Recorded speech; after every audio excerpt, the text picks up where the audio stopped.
स्वागत है आप सभी का।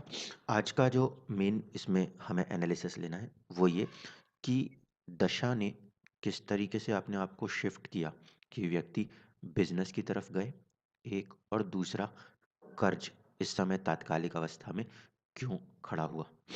तो सबसे पहली कंडीशन तो इस बात को देखने का कि आखिरकार बिजनेस या जॉब ये वाली सिचुएशंस ये वाले सिनेरियोस कब क्रिएट होते हैं। देखिए, जब हम बात करते हैं जॉब या सर्विसेज की तो वहाँ पे हमारा प्राइम टारगेट होता है, वो होता है आपका सिक्स्थ हाउस। डेली रूटीन में किए जाने वाले कार्यों में से एक रहता है जॉब या सर्विस। जबकि बिजनेस की जब हम बात करते हैं तो बिजनेस के अंदर क्रिएटिविटी आ जाती है। बिजनेस को रिप्रेजेंट करने के लिए एक होता है सेवन्थ हाउस। दूसरी चीज़ ये कि मान लीजिए सेवन्थ हाउस तो बिजनेस को रिप्रेजेंट करता ही करता है जब बड़ी इंडस्ट्रीज के साथ कनेक्शन दर्शाने की कोशिश करता है। अगर सिक्स्थ हाउस से जो कि हाउस ऑफ सर्विस है वहाँ से यदि कोई ग्रह 6, 8 या 12 बैठा हो, 6, 8 या 12 बैठा हो तो ऐसे स्थिति में उस ग्रह की दशा अंतरदशा में व्यक्ति जो है वो किसकी तरफ खींचने लगेगा, नौकरी से दूर हटने लगेगा। ठीक है। तो इस कुंडली के अंदर अगर हम सबसे पहले ये देखते हैं कि क्या कुंडली के अंदर व्यापार की तरफ जाने की कोई संभावना नेचुरली है, और इसके बाद बिजनेस और जो इस समय कर्ज की स्थिति बन रही है उसको दशाओं में समझने की कोशिश करेंगे। इस कुंडली के अंदर लगन को यदि हम देखें तो श्रवण नक्षत्र के साथ लगन उदित हुआ, 10 नंबर की राशि, और राशि के स्वामी शनिदेव वक्री अवस्था में सप्तम से भी रिलेशन बना रहे हैं और कहीं ना कहीं छठे भाव से भी, क्योंकि वक्र अवस्था है। इसका मतलब जीवन में व्यक्ति एक बार कहीं ना कहीं प्रयास अवश्य करेगा। किसके प्रति? व्यापार के प्रति। क्यों करेगा? देखिए, सबसे पहली कंडीशन क्या है कि यहाँ पे फर्स्ट और सेकंड हाउस के स्वामी होकर शनिदेव जो हैं वो दिग्बली अवस्था में है।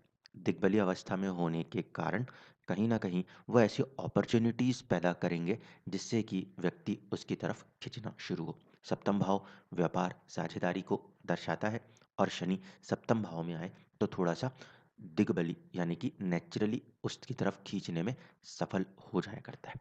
पहली कंडीशन। दूसरा, जो सोचने का ढंग बुध चंद्रमा बन रहा है वो चंद्रमा बुध की राशि में विराजमान है, सबसे पहली कंडीशन। और चंद्रमा को थोड़ा सा गहराई से देखेंगे तो चंद्रमा अपने आप उत्तरा फाल्गुनी नक्षत्र के साथ यानी कि सूर्य की जो राशि आपको दिखाई दे रही है 8 नंबर घर में, अष्टम भाव है ये, जहाँ पे 5 नंबर लिखा हुआ है, सिंह राशि सूर्यदेव की होती है, उसको कहीं ना कहीं चंद्रमा ने कनेक्ट किया। इसका मतलब परिवर्तन को चंद्रमा ने सोचने के ढंग ने कनेक्ट किया है। यानी व्यक्ति अपने जीवन के अंदर जो उनका सोचने का ढंग है उसमें इमोशनल होकर भी कहीं ना कहीं काम करेंगे और अपने जीवन को परिवर्तित करने का प्रयास अवश्य करेंगे, क्योंकि चंद्रमा जो है वो इस कुंडली के अंदर कहीं ना कहीं कनेक्ट है सूर्य से, और साथ ही साथ सूर्य जो है वो चंद्रमा से सप्तम है। अगर चंद्र कुंडली को सामने रखें तो हम कह सकते हैं कि चंद्र कुंडली में भी ये स्थिति बनती हुई सी नजर आती है कि व्यक्ति जो है जीवन में एक बार चंद्रमा के नक्षत्र स्वामी के आधार पे कहीं ना कहीं कुछ परिवर्तन को लाने का प्रयास अवश्य करेंगे। तो ये तो वो दो स्थितियां बनी जो ये दर्शाती है कि व्यक्ति क्यों अपने सोचने के ढंग को बदलेंगे from the service to some kind of business. लगन कुंडली में ग्रह अगर कहीं पर दिशा बली हो रहे हैं, दिग्बली हो रहे हैं, तो वो अपना प्रभाव खींचने का काम करते हैं। और इसी तरीके से जब हम चंद्र कुंडलियों में भी देखते हैं तो यहाँ पर भी हमें ये फॉर्मेशन समझना जरूरी होता है। अब यहाँ पे दूसरी एक चीज़ को देखिएगा, इस कुंडली के अंदर अगर हम देखें तो चंद्र कुंडली से 10म भाव के स्वामी अष्टम में राहु केतु से पीड़ित है एक। और सेम चीज यदि हम लगन कुंडली से देखने की कोशिश करें तो लगन कुंडली में जो आपका 10th लॉर्ड बनते हैं शुक्र, वो उच्च राशिस्थ वक्री अवस्था में अष्टमेश के साथ जाके बैठे हुए हैं। दोनों ही सिचुएशंस के अंदर कहीं ना कहीं जो 10th हाउस है प्रोफेशन के लिए या स्टेटस के लिए, उसमें किसी प्रकार का संघर्ष कहा जा सकता है। कारण ये कि यहाँ पे 10th लॉर्ड शुक्र उच्च राशिस्थ तो हैं, बलवान तो हैं, लेकिन अपने भाव से अगर आप देखेंगे तो षडाष्टक, और दूसरी बात है अष्टमेश को अपने साथ लिए हुए हैं। ये दो चीज़ें यहाँ पे चुनौती देती हैं। अब आते हैं दशा के ऊपर। जब हम दशा में पहुँचते हैं तो गुरु की महादशा कार्य कर रही है। इस कुंडली में गुरु और शुक्र के बीच में राशि परिवर्तन योग है, और राशि परिवर्तन योग होने के कारण एक बहुत ही स्ट्रॉन्ग कनेक्शन कहा जा सकता है गुरु और शुक्र के दरमियान। अब गुरु जो हैं वो इस लगन कुंडली के लिए फंक्शनल मैलेफिक है, क्योंकि वो 12वें भाव के और तृतीय भाव के स्वामी हैं। शुक्र जो है वो इस कुंडली में फंक्शनल बेनिफिक है, क्योंकि वो 5th और 10th हाउस के स्वामी होकर योग कारक ग्रह बने हुए हैं। अब यहाँ पे योग कारक ग्रह शुक्र का संबंध जो है वो एक तरफ गुरु से और दूसरी तरफ सूर्य से, जो कि दोनों ही फंक्शनल मैलेफिक कहे जा सकते हैं। जब फंक्शनल मैलेफिक के साथ संबंध बन रहा है तो कहीं ना कहीं जीवन में कुछ संघर्ष शुरुआती समय में ग्रह अवश्य देगा। तो यहाँ पर भी यही स्थिति दिखाई देती है। तकरीबन तकरीबन जो दशाएं कार्य करती हुई नजर आई, उसमें ये कहा जा सकता है कि 2020 के बाद से, क्योंकि देखिए गुरु की महादशा चल रही है। अगर मैं गुरु को लगन बनाऊं तो उससे 12वें बैठे हैं केतु और बुध। ठीक है, तो वो परेशानियां दिखाना शुरू करेंगे। तो कहीं ना कहीं जो प्रभाव है 2020 के मई से लेकर 2023 के जुलाई तक, वो चुनौतीपूर्ण स्थितियों को पैदा करता हुआ नजर आता है। जिसकी महादशा चल रही है उससे अंतरदशा स्वामी का संबंध सबसे पहले अगर देखें तो ये मेंटल टेंशन्स क्रिएट करने का काम करता है, और 12वां होने की वजह से कहीं ना कहीं किसी प्रकार के खर्च या नुकसान का भी प्रभाव दिखाने की कोशिश करता है। अब दोबारा से एक बार देखिए कि जिस ग्रह की अंतर्दशा चल रही है, इस समय केतु की अंतर्दशा है। केतु का जो संबंध बन रहा है वो बुध के साथ बन रहा है, जो कि एक तरफ से छठे भाव रोग कर्ज को दर्शाते हैं और दूसरी तरफ से भाग्य को भी दर्शाते हैं। तो यहाँ पे चीज़ें क्या हैं, मिक्स सी हो रही हैं। और यदि हम कुंडली के नवमांश को देखें तो ऐसी स्थिति में केतु जो है वो वर्गोत्तम होकर कार्य कर रहे हैं। केतु का वर्गोत्तम हो जाना इसका मतलब ये है कि बहुत स्पेसिफिकली वो ग्रह काम करेगा, चाहे जिस भी स्थिति में उसे काम करना है। अब वो स्थिति देखिए, यहाँ पे जो केतु की मौजूदगी है वो अश्विनी नक्षत्र में ही है, यानी कि केतु अपने ही नक्षत्र में बैठे हुए हैं। अब केतु के अपने नक्षत्र में बैठ जाने के कारण उसके ऊपर पड़ने वाले प्रभाव को देखना जरूरी है। तो केतु के ऊपर एक प्रभाव जो है वो है शनि का दशम दृष्टि संबंध, और दूसरा बुध के साथ स्थित होना। बुध जो है वो खुद जो रिजल्ट्स हैं अश्विनी नक्षत्र के द्वारा ही देने की कोशिश कर रहे हैं। ऐसे स्थिति में बुध और केतु दोनों का ही प्रभाव अगर आप ध्यान से समझें तो किस क्षेत्र पे नजर आता है, वो सीधे सीधे चौथे भाव यानी कि सुख संसाधन। और केतु जो है वो कोशिश क्या करते हैं, चीज़ों से थोड़ा डिटैच करने का। तो सुख संसाधन से कुछ हद तक डिटैच करने का प्रयास, और छठा भाव जिसे हम रोग या कर्ज की स्थिति के लिए देखते हैं, उसके साथ संबंध होने में केतु इस समय कर्ज की स्थितियों को पैदा करने में भी सफल होते हुए नजर आते हैं। ठीक है, तो ये एक कंडीशन बनी। अब दशा के अंदर ही ये जो केतु की दशा प्रभाव है, ये भी कहीं ना कहीं कुछ चुनौतियों को देते हुए कार्य कर रहा है। तो इसको तत्कालिक गोचर के साथ लगा के देखते हैं कि इस समय जो कंडीशन चल रही हैं उनमें ये ग्रह दशाएं कैसे काम कर रही हैं।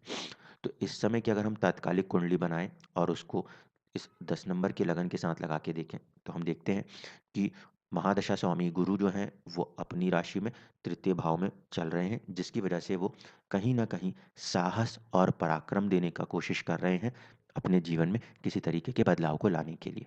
महादशा का स्वामी, दूसरी बात है महादशा का स्वामी का जो नक्षत्र संबंध है वो रेवती नक्षत्र से है, जो कि बुध के साथ कनेक्टेड है, और बुध अगेन छठे भाव और भाग्य भाव नवम भाव के भी स्वामी है। इसीलिए महादशा दोनों चीज़ों को कनेक्ट करने की कोशिश कर रही है। एक तरफ से संघर्ष छठे भाव से और दूसरे तरफ से कहीं ना कहीं आपको भाग्य का समर्थन। अंतरदशा जो है वो केतु की चल रही है। अंतरदशा का स्वामी जो है वो दसम भाव स्टेटस भाव को कहीं ना कहीं प्रभावित किए हुए है। ठीक है, और अगर चंद्र कुंडली से देखा जाए तो चंद्र कुंडली लगन जो था 6 नंबर, वहां से गुरु की महादशा जो है वो व्यापार 7th हाउस की तरफ खींचने की कोशिश कर रही है। तो केतु की अंतरदशा जो है वो कहीं न कहीं अकस्मात धन से जुड़ी हुई किसी चीज़ को, जो कि व्यक्ति के सेविंग्स और फैमिली के अंदर की चीज़ों को चुनौती दे, इसको दर्शाने की कोशिश कर रही है। ठीक है? दोनों दशाओं में महादशा, अंतर्दशा का प्रयोग जब हम कर रहे हैं, तो हम ये देख रहे हैं कि इस समय महादशा का स्वामी और अंतर्दशा के स्वामी के बीच भी षडाष्टक 6-8 का संबंध बन रहा है, जो कि चीज़ों को डिले करना, परेशान करना, इसके लिए जाना जा सकता है। प्रत्यंतर इस समय यदि हम देख रहे हैं, तो प्रत्यंतर दशा का प्रभाव भी गुरु का ही है, और गुरु की प्रत्यंतर दशा प्रभाव होने की वजह से यही चीज़ साहस पराक्रम की बढ़ जाना, वृद्धि, और साथ ही साथ कहीं न कहीं बेवजह के खर्च का बढ़ जाना, क्योंकि ये गुरु 12th हाउस खर्च के घर का भी स्वामी है। इसकी वजह से तकरीबन-तकरीबन ये जो पीरियड अभी नज़र आता है, मार्च और 16 अप्रैल के बीच तक, इसमें बेवजह के खर्च और कुछ हद तक नुकसानों के बढ़े रहने की संभावनाएँ बनती सी नज़र आती है। जब केतु से स्थिति को समझेंगे, तो वहाँ पे आप देखिए, जो ओरिजिनल कुंडली है उसमें केतु से ये जो गुरु हैं, ये सेकंड बैठे हुए। तो दशा के अंदर भी जब हम देख रहे हैं, तो प्रत्यंतर स्वामी जो हैं, वो अंतर्दशा स्वामी से जिस तरीके से बैठे हैं, उसी तरीके से कुछ रिजल्ट्स में फॉर्मेशन हो रहे हैं। परिवर्तन किसके बीच में हो रहा है? ऐसी स्थिति में सेकंड हाउस सेविंग्स और शुक्र 12th में बैठने के कारण खर्चों की वजह से, यानी कि अपनी जमा पूंजियों का खर्च होने का प्रभाव इस समय 16 अप्रैल तक बढ़ा हुआ है। फिर जब ये केतु में शनि का प्रभाव शुरू होता है, तो कहीं न कहीं 4th हाउस रिलेटेड, यानी कि फैमिली या प्रॉपर्टी रिलेटेड चीज़ें, और साथ ही साथ कार्यक्षेत्र के साथ लाभ की स्थितियों को धीरे-धीरे विकसित करने का प्रयास होगा। लेकिन इस बात को नहीं भूला जा सकता कि ये दोनों ही क्रूर प्रवृत्ति के ग्रह हैं।